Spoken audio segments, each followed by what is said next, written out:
Good morning, sir. Thank you for your time today to participate in the Interagency Task Force Leadership Project. We did reach out to have a look or to capture your experiences from your time as Commander of Border Protection Command in 2013, but like you've just articulated, you have a long history of working in interagency environments. So if you don't mind, I'd like to take it a little bit broader today and start with, please outline your leadership experiences in interagency environments. Thanks, Emily. I think if I look back over my career, 36 years in the Navy, you can almost trace that lineage back, way back. And certainly in the defence perspective, up until 1997, we did everything in stovepipes within the single services. In 1997, we took on a joint view of the way that we started to do operations, and we established the Australian Theatre. And Commander Australian Theatre became the fusion piece of how the services actually planned and operated together. From that point forward, I would suggest that there'd been a continual evolution within my career and my experience in doing more things with other agencies.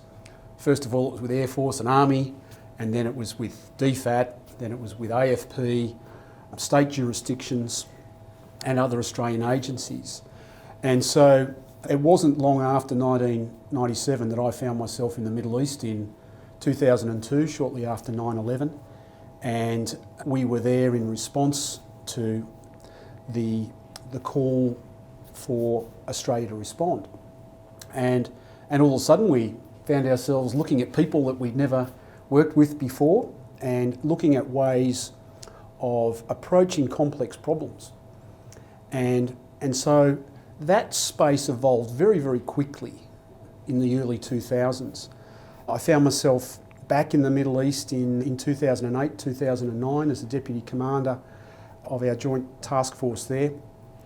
And by that stage it was quite a sophisticated construct. We had AFP liaison officers, we had DFAT liaison officers, we had AusAid liaison officers, and we had a number of other agencies who were represented.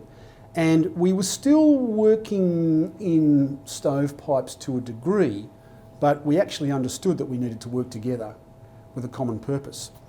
And every now and again, you've just got to remind yourself that you're all from the same country, you're all on the same side, and you're all actually working for the same outcome. And so being clear on what your mandate is at the national level is very, very important. And I think as a commander in that space, being very clear that you're all on one team. So I found myself in 2008, 2009, really that was the time that I really crystallised my thinking about how important the interagency piece was. From there I came back to Australia and found myself in Headquarters Joint Operations Command as the Director General of Operations, where it was, at that point we were getting pretty sophisticated in the way that we were working in the interagency piece. We had dedicated liaison officers in JOC and still do. And I think that was a turning point for the ADF in thinking together, planning together, operating together, living and breathing together, and actually getting to know each other in a permanent way. Some of my best friends today are people that I worked with, met during that time. And then for me, it just sort of becomes part of your DNA.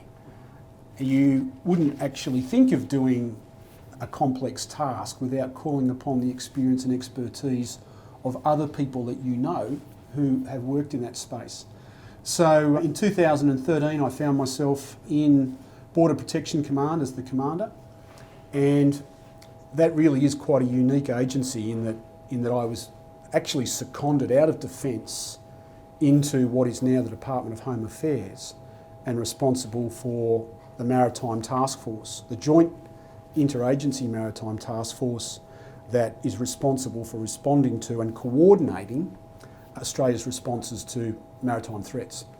And some of the most significant in that space, clearly maritime counter-terrorism, clearly illegal importation, exportation in the maritime environment, and during my time, the illegal entry of people into Australia by the sea.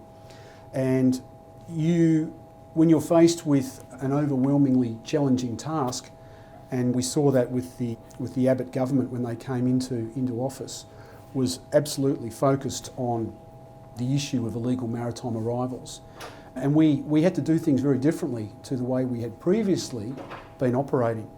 And it took all the coordination, all the patience we had, all the experience we had to have a dedicated focus on a difficult and somewhat ambiguous task, not just at the operational level and not just at the strategic level, but at the national level and the international level. And I was very fortunate and privileged to work with some tremendous leaders during that time. General Campbell was the Lieutenant General in charge of Operation Sovereign Borders. We had great support into DFAT, great support into the AFP and a number of other agencies. And I think the lessons that we learnt out of that difficult period of 2013, 2014 almost became an exemplar for the way that the government thought about dealing with difficult tasks.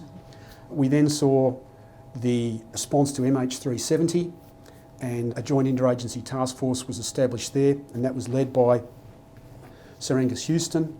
We saw the response to MH70, and we had people in Ukraine that were doing things, and it almost became that if there was a hard task, we'd establish a JIADF and we'd find somebody called Angus and we'd put them in charge of it, and away we'd go, and we'd solve these difficult problems. And it really did bring out the best in our departmental coordination. So I think the project that you're doing here in terms of capturing those leadership experiences is absolutely essential, because we've had the experience. We now need to learn, codify and put those lessons into practice. Thank you for that, sir. And in doing this project, I've definitely learnt that, and that's why our efforts have gone into it. But I was just wondering if you could reflect on any observations you have about what has actually influenced the changes in interagency environments. What's influenced greater coordination and cooperation? There's probably a couple of aspects to that, Emily. I think certainly in my experience, it's been those events that you had not thought of. Clearly 9/11, we can all remember where we were when 9/11 occurred, and I was at home doing some work and saw those aeroplanes crash into the towers, and I thought I was watching a movie. And 6 weeks later I found myself responding to it for the next 7 months of my life.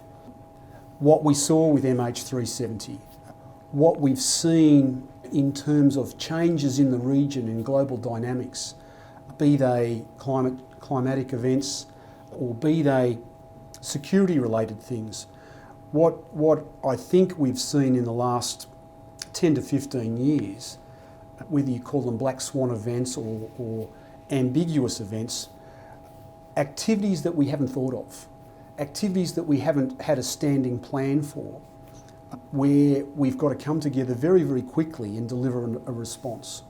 Deliver a response to ensure the safety of Australians and ultimately to ensure our national interest. And the government's articulation of the end state is really important in this. And we've seen it in successive events now in the last 10 years, is that the mechanisms of government are very sophisticated when it comes to getting together in a time of crisis, articulating what we want to do about it, and then is the how. And the how is, right, go and find a team that have experience and skills and bring them together quickly to solve a problem. And I think that has really become the standard template for the way that we tackle difficult tasks. There is no lead department these days. There are people from departments with skills and experience who come together. We saw that with drought, we saw that with floods, we've seen it with bushfires, and we've certainly seen it with COVID-19, the national response to that. So all of these events in the last few years have all been solved, tackled by multi-agency, joint interagency task forces in one way or another. And I think if you come back and look at the way they've operated, there is actually a common lexicon to the way we stand them up.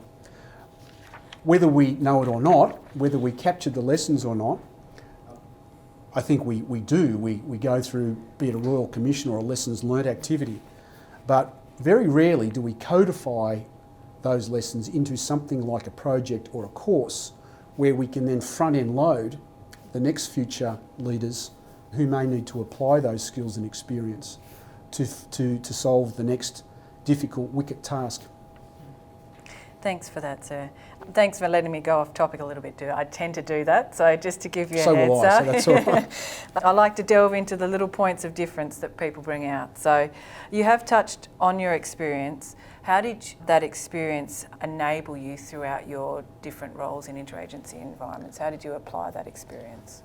I think, Emily, the thing that's very clear to me and very important to me is that you can have all the planes, all the ships, all the tanks, all the food, all the fuel in the world at your disposal, but unless you've got good people who know how to communicate and who know how to build enduring, meaningful relationships, you won't be able to bring all that together. And so for me, in my experience as a leader in the interagency space, it's not about what you've done or what your rank is or which agency you work with. It's actually understanding the people that you're working with, understanding what their strengths are, understanding what their weaknesses are, understanding what motivates them, understanding their family, and understanding how you can then bring them together with other people to form a team which is stronger than the sum of the parts. And I find that aspect of working in interagency spaces the most rewarding and the most fascinating. So this is about practical tips. So if I may touch on how you would do that. So could you talk us through how you would build effective relationships and how you would build a team? Well, I think Australians are pretty good at bringing people together, and I think very fondly back to the initial days in Q8 in 2002, where we were all there in the sandpit. It was about 60 degrees and everybody was focused on the task, and we were working long hours, typically 18, 20 hours a day, 7 days a week, without realising the fact that there was a bunch of people there that we didn't actually know. So how easy was it to have an Australian barbecue on a Friday afternoon? And that's what we did. We instituted an Australian barbecue in our little camp every fortnight, and we were able to access meat and salad and near beer. There was no alcohol in Q8, but we brought people together and it became instantly famous. The Americans came, the other agencies came, and they wanted to come to the Australian barbecue. And what did we do? We just got to know each other, just talked about things. So something as simple as that, which is innately part of our DNA and our culture, just gets people to a point of interaction and getting to know each other. And I reflect upon those days. I've got a very good friend in Washington who I met at one of those barbecues in 2002. And I think that personalised aspect of the way that we Australians get together and talk about who we are, what we do, what we like, what we don't like. And typically if you talk about spiders and snakes, you get the attention of other people in other countries. But more importantly in our own country, talking about those things we've done in a way that is humble, is respectful, but also in a way that you can draw upon the diversity that we have in our great country and within the agencies that we work in. We've got Australians all over the world every day doing amazing things, but we don't always recognise that. Nice. And I agree, sir, that sometimes we don't hear their stories either into the community or even within Defence, so it's good. If we can touch on your leadership vision, how do you develop and articulate a vision for working in interagency environments? I think a vision, or any vision, really does need to start with a very clear objective or a clear goal. And I think that organisationally within our single agencies we understand what our mission is, we understand what our vision is. But if you find yourself in an interagency task force or an interagency situation, having a very clear understanding of what the end state that you're striving for is. And then ensuring that every member of the team understands what she and he are doing to contribute to that. I use the JFK story about when he visited NASA at Houston and he met the janitor. And he said to the janitor, what's your job here? He said, I'm here to help put a man on the moon. And so that's the way I think about the way I lead the Navy and the way that we operate in the joint space, knowing very, very clearly what the objective is and what your role in it. And keep reinforcing that. Talk about it within the team, talk about it with your family, talk about it with your friends, so that left in no doubt what you're doing. And because if there is any miscommunication or any misunderstanding of what the mission or the focus is, you can talk about it and ensure that people are clear. And if people are clear on the mission, they then become clear on their responsibilities, and they then become clear on their accountabilities. And ultimately, that is the essence of leadership. I'm just jotting that down. I'd like to take notes, though. When I get to the analysis piece, it gives me a hand. So if we can touch on the initial period of your leadership, as Alan mentioned, one of the opportunities for this project is to talk through those short notice events, like you've mentioned, that sometimes do occur. What are your top priorities and challenges in that initial, perhaps 90 days of interagency leadership? In the first 90 days, it's hard work. It's hard work. You've got to be there, you've got to be present, you've got to be engaged, you've got to go in with your eyes wide open. Your previous experience, your current rank, your position in life gets you in the door. Once you're in the door though, we're all equal, we're all starting from a new base. So getting in the door with your eyes wide open, being prepared to share, but also being prepared to listen. And then really working through the understanding of the shared problem or the challenge or the task you've got, and then assembling your thoughts and your skills in that team to ensure that you're focused in the right direction. Once you've got a clarity of purpose and you've got a unity of effort, then have a plan as to how you're going to approach it.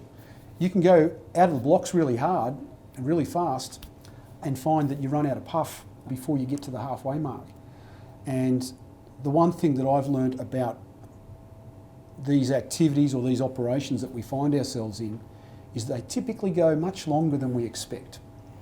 And I look at it through the lens of things like our response to the 9/11 event.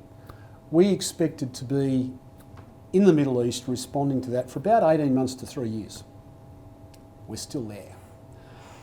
You look at what we have done this year with respect to COVID. At the start of the year, we were dealing with bushfires. We knew that the bushfire piece would come to an end and we'd get on top of it. Nobody saw COVID coming at all. And the next thing we found ourselves in March thinking, we've got this worldwide flu that will take about 6 months to get on top of. Well, as we sit here this morning, Emily, the worldwide rate of COVID infections is exponentially increasing. And at a national level, I think we're doing a marvellous job containing it. But the second and third order effects in terms of when we're going to come out of this are still unknown. It's at least the back end of 2021, if not longer. So ensuring that you've got enough fuel in the tank and enough resilience in your team to go longer and further than you might think is really important. And continue to go back, learn your lessons, reapply your thinking into the planning space and make adjustments. Getting into the room, having that initial plan is your starting point, it's not the end point. Thanks for that, sir. You did mention it, and I appreciate that it's quite broad, but how did you respond to any uncertainty, both in your role and objective? You mentioned that having a defined end state and a defined outcome from the government level is beneficial. If that's not in place, how do you respond to those kind of situations? Yeah, no, that's a great question, Emily. And in some cases, in many cases, the end state may not be clear and things change. And so you shouldn't be scared to ask for guidance. You shouldn't be scared to ask for clarity as things change. And no matter who you are, there is always someone that is there to provide you with clarity and guidance.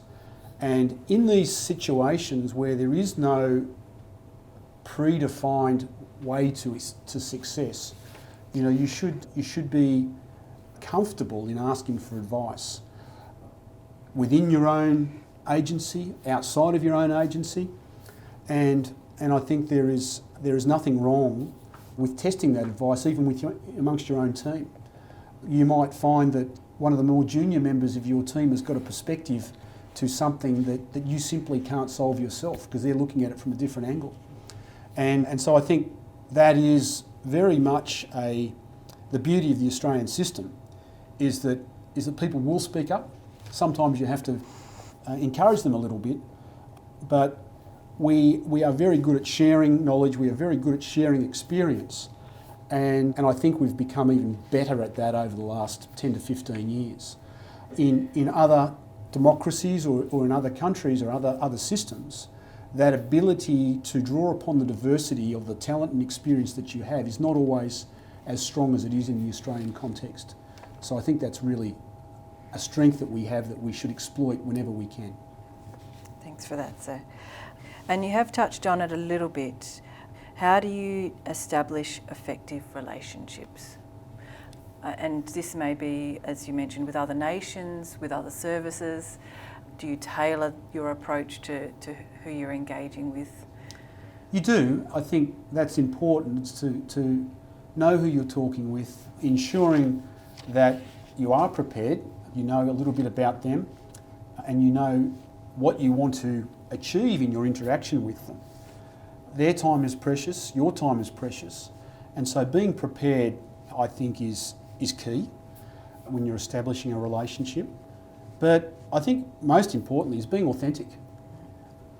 Be yourself, be natural, and it's a great Australian trait. Now, most of us will talk to most people, and that is an aspect to the Australian character and culture which I do think that does put us in a position slightly higher than some others. If you're in a room of multinationals, typically they'll go and look for the Australian to talk to, and it doesn't matter what agency you come from. We are held in very high regard for the work that we do in the regional and the international construct. I don't like the term that we punch above our weight. I think it's a redundant term. We are Australians. We do what we do, and we do it very well. And we should be very proud of that. We should celebrate that. And the authenticity that our character and our culture brings is something that does make us very effective in the multi-agency or multinational space. Yeah. If we can touch a little bit more on culture, if you don't mind, sir.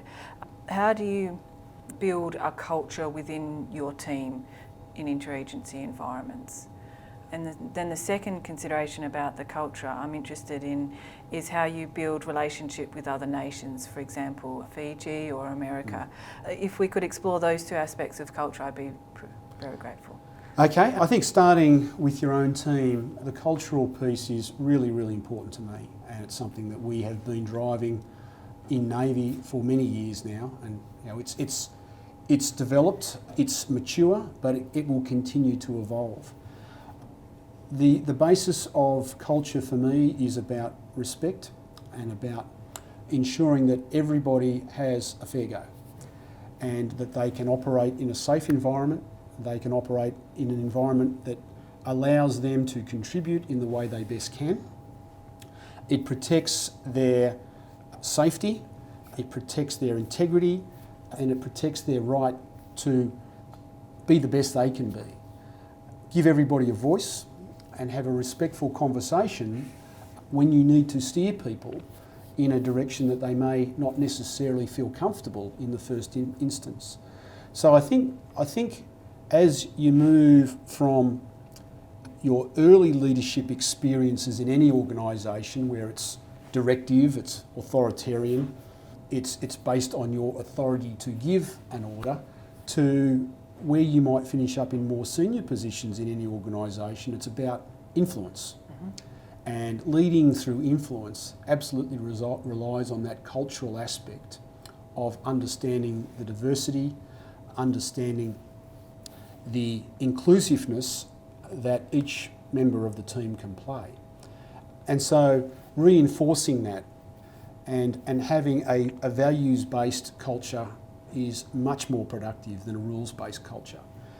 And once you've got a values-based culture, you can then influence behaviours, you can set standards, and you can give a level of ownership to each and every member of the team that they would not necessarily be able to own in a rules-based culture.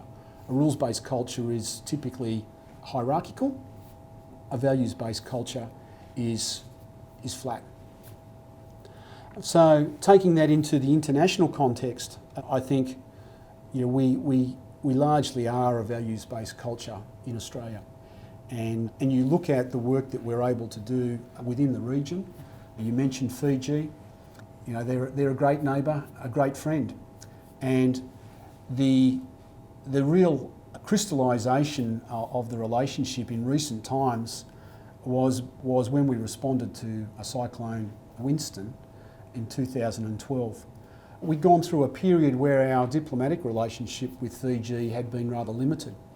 But when the chips were down and they were in trouble, without hesitation, we sent people from Australia, ADF, DFAT, police to assist without question. So we had the capability, we had the will, and we had the established relationships. And so we were delighted from a Navy perspective to be able to sail HMAS Canberra, one of our LHD ships, to respond. And instantly, the relationship at all levels of Fiji was back to where it had best been. We've currently got the Chief of the Fijian Navy, Captain Humphrey Tawaki, at our staff college at Western Creek, catching up with him for a barbecue and probably a couple of beers very soon. Sounds good, sir. Just an aside, I was fortunate I sailed on the LHD as a RAF OPSO, so it was one of my memorable experiences from my career. So I think, like you mentioned, is that we've been able to take the Australian culture and be able to build those relationships back to the... export it. Yes, yeah. All with a barbecue. Yeah. What preparations did you have for your roles, and on reflection, were there any knowledge, training or education opportunities that you identified for people in these roles? Yeah, I think Emily, the space that we're talking about here has evolved significantly during the last 20 years. And I feel very fortunate and very humbled to have been right in the middle of that evolution that we've seen in the Australian context. I think I went in as well prepared and qualified as I could have at each of those points in time. And I'm a big believer that experience builds experience. So I think looking back on it, sure, there would have been things that we could have done better, preparation that we could have done more fulsomely, but that's looking in the rear vision of the experience that we have today. At the time, we took upon the training, we took upon the experience, we talked to people who had prior operational experience, much like we're doing now through this project, and sat there and analysed the strengths and weaknesses that we had within our teams. I think that there are a suite of training initiatives that we have available to us these days at the departmental and the whole of government level that we draw upon. I look forward to the work that you produce out of this project. I think it will be a seminal body of work. But adapting our organisations to ensure that we do capture those lessons and that we actually inculcate them into the way we do business. And I look at it at the national level. We have embeds, or we have liaison officers across departments very regularly now. I have Navy people in DFAT, in Prime Minister and Cabinet, clearly across all of the defence space. And then more broadly, as as the operating environment that we work in changes, we need to be nimble, agile and resilient to respond to that as well. You mentioned Fiji before. We're about to put 7 new defence positions into Fiji because of the importance of the relationship, but also how do we build capacity both ways. And you can't do that unless you're immersed. I look at where we've been in the Middle East for the last 20 years.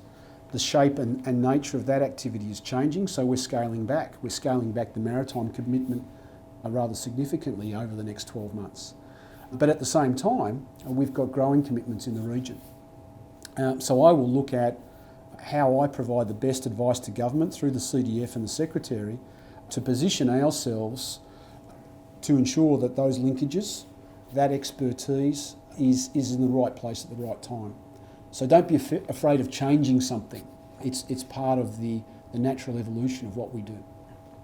In terms of those positions, sir, has there been any interaction with Fiji to identify the needs and the expertise that they do need for those positions? Oh yeah, absolutely. There's a number of initiatives in Fiji that we've been involved in the last few years that are absolutely about building capacity in the Fijian structures, both the civil structures, the social structures, the security structures, the economic structures, and all Australian departments are involved in that. In the security space, there's been some great work around a peacekeeping facility at Blackrock. We are looking at the maritime aspects through the lens of the Guardian class patrol boat project.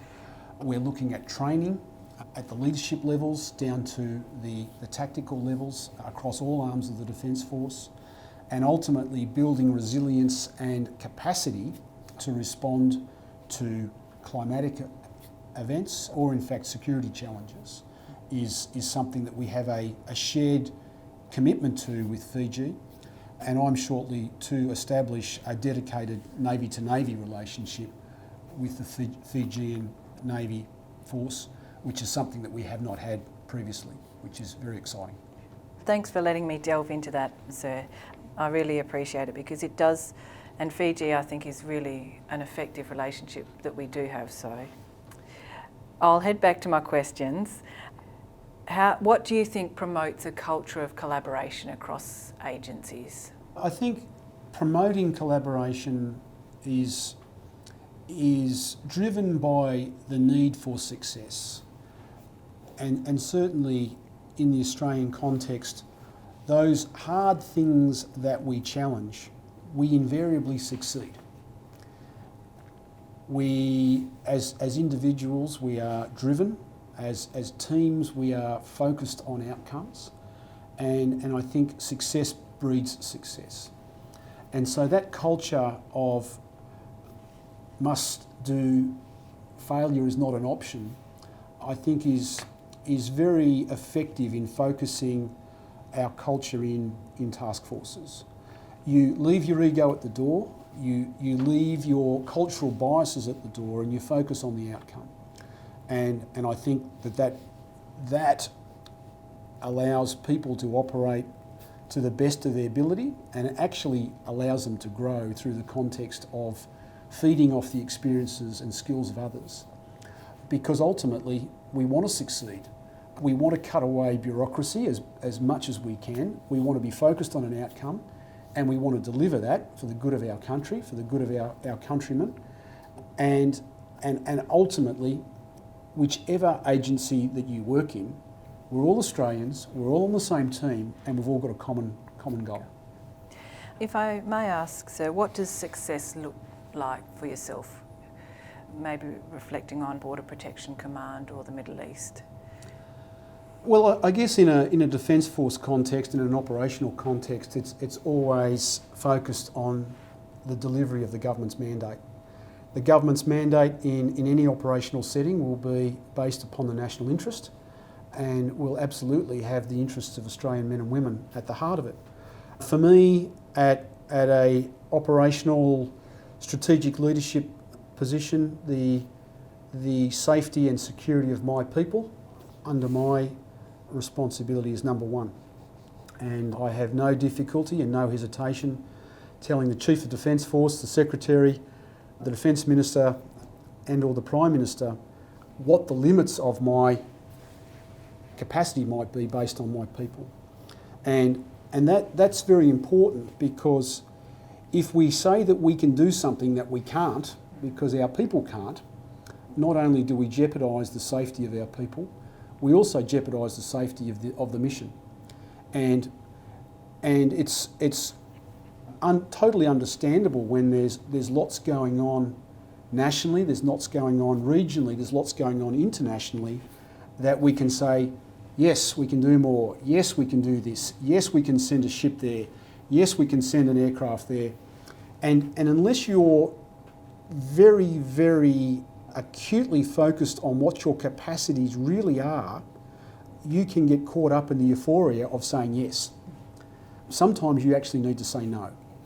And I look at it through the context of 2020. We bounced out of a unprecedented level of national response around the bushfires.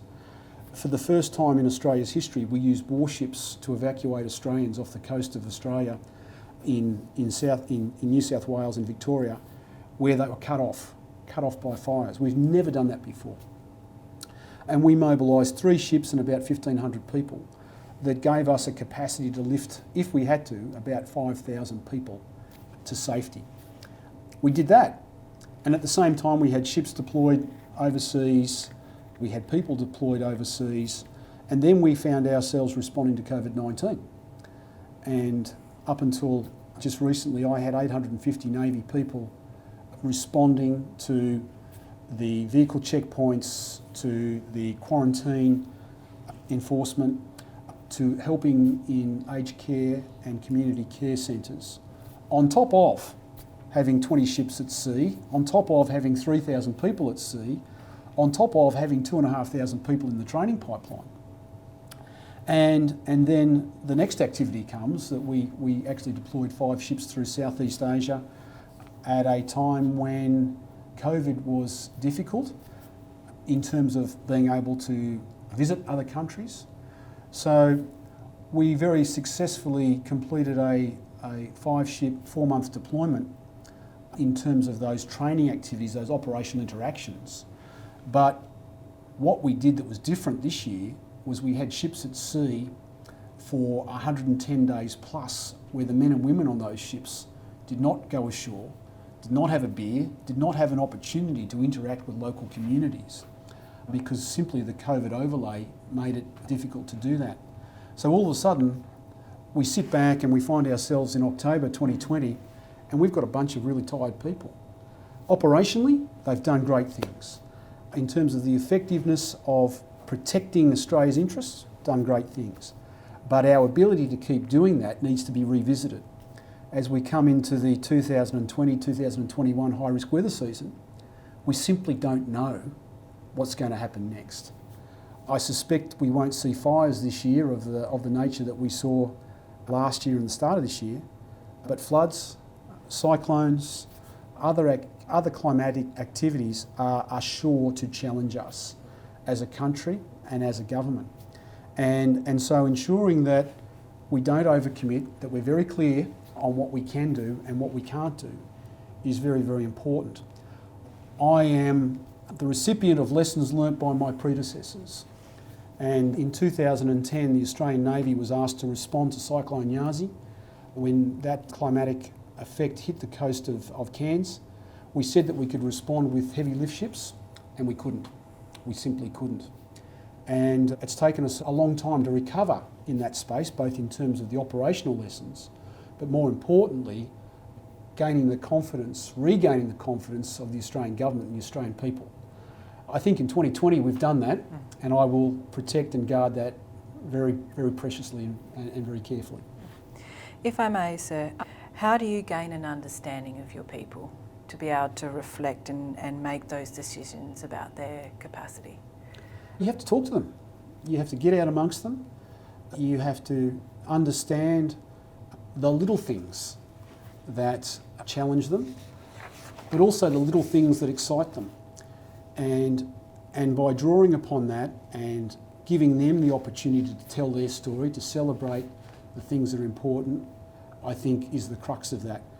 On New Year's Eve, we had young men and women who were heading home to spend time with their friends and families, who turned around and drove back to their ships in order to sail on New Year's Day to help Australians, and they did that without question. And we need to recognise that, and we need to say that's what makes our people different. That's what makes us a strong country. And we've got to ensure that we don't exploit that. We've got to recognise it, but don't exploit it. And what I mean by that is we can't expect them to be able to do that indefinitely without recognition and without the chance to recharge. And this year has been extraordinary on a number of levels. The fact that Australians simply can't cross borders at the moment. They can't get home to their loved ones. They can't get home to their families and friends. That takes its toll. And we need to think about the next time we ask those young men and women to turn around and drive back, can they do it? Do they have the resilience? So we need to talk to our people, understand those stories, and ensure that we're looking after their interests. We ask a lot of our people in the Australian government's context, but we ask a lot of them during times of crisis. Thank you for that, sir. You've mentioned the political and national levels, but if we can just delve into how you distill that guidance into leadership roles, vision and responsibilities. I think that is a really important point, Emily, in terms of it's always easy for senior leaders to get access to what the higher level intent is. And as a senior leader, you can inherently get caught in the trap of not understanding that not everybody else sees it or hears it or gets it. And so for me, it's very important to take high-level guidance, high-level direction, and turn it into products that can be used throughout the entire organisation. They need to be short, they need to be sharp, they need to be readable, and they need to have a stickability about them that the most junior member of the team can understand it and explain it to her mum and dad as to what her role in that activity might be. So for me personally, in my role of Chief of Navy, I've released Commander's Guidance on 2 occasions. Once when I assumed the role in the middle of 2018, and again earlier this year, I've updated my Commander's Guidance based on the lessons that we've learnt through bushfires and COVID. And it's pretty simple. It says, this is where we are, this is where we need to be as a Navy, and these are the things that we need to do in terms of the current force, in terms of the future force, in terms of our safety and assurance around the systems that we use, around our people and how we're going to grow and protect them, and then ultimately around the governance that allows us to function and do the jobs that we're required to do. Simply 5 pillars about where our Navy has direct outcomes that everybody can draw a line of accountability to. Clearly we've got big voluminous plans around how we're going to conduct our operational taskings, but being able to communicate regularly and clearly to your people is essential. And challenge the norms. How do our kids communicate? They don't use deafgrams. They don't use signal traffic. They certainly don't use flashing light. They use Snapchat. They use Twitter sometimes. They don't use Facebook anymore. They use TikTok. I don't have a TikTok account, but maybe maybe something I'll have to think about. But actually thinking about those communication channels and using them, evolving to them. Because if you don't, you won't be communicating with your people. If I may say, you've touched on the GIADF and how it hasn't been used under some situations. From your experience and reflections, how beneficial is a GIADF to bring structure to a response? In my experience, Emily, I think the GIADF construct is very successful. It has structure. it has a clear mandate, and it has a body of experience that has been captured and codified. I think that the term GIATF or multi-agency task force is very powerful because we do have doctrine around it and we do have experience in it.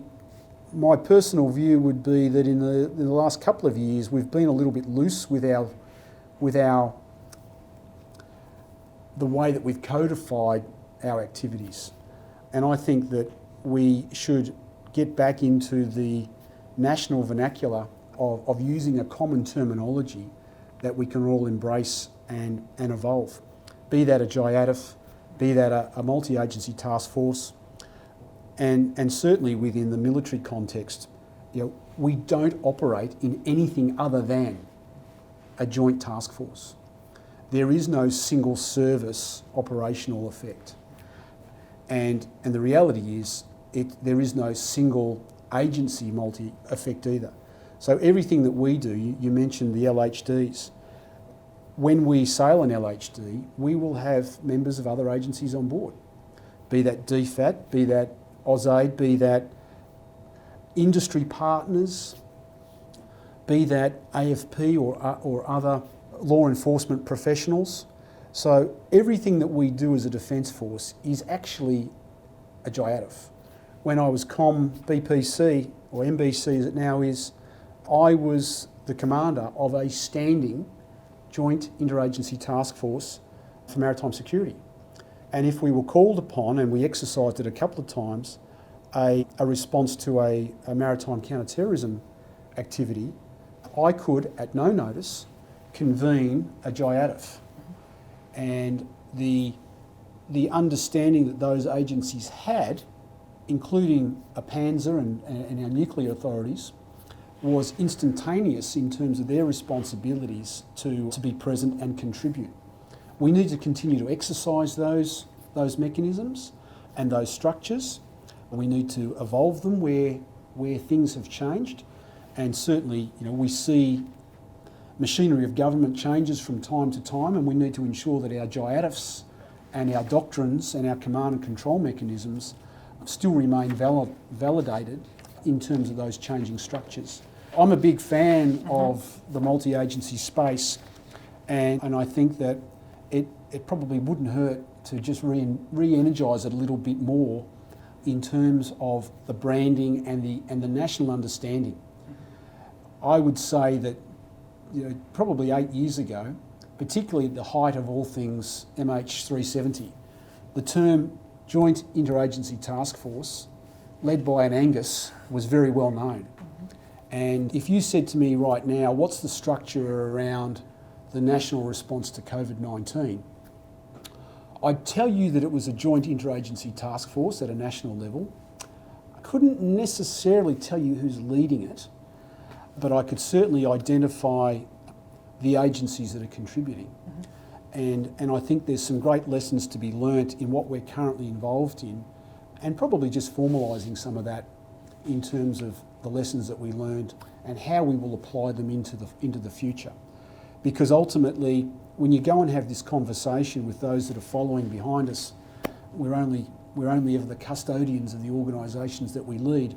We need to be able to explain in a way that makes sense to those that follow us what it is we did and how we did it. Thanks for that, sir. And last question that I've got is, what are your top 3 lessons for future interagency leaders? Look after your people and know your people, absolutely number 1.